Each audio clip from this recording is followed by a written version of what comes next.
தீபங்கள் பேசும் இது கார்த்திகை மாதம். தீபங்கள் பேசும் பேச்சை உங்கள் காதில் கேட்கவில்லையா? கேட்டு மகிழுங்கள். ஆண்டுதோறும் கார்த்திகை திங்கள் அன்று, கார்த்திகை மாதம் அன்று, கார்த்திகை நட்சத்திரத்தில் வரும் தீபம் கார்த்திகை தீபம்.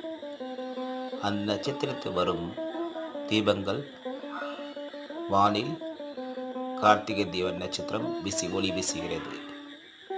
ஆனால் நம் வானில் 27 நட்சத்திரங்களாக பிரிக்கப்பட்டுள்ளது. அந்த 27 நட்சத்திரங்களாக இருப்பதால் நீங்கள் இல்லந்தோறில் 27 விளக்குகளை ஏற்றி கார்த்திகை தீபத்தை வழிபடுவோம்.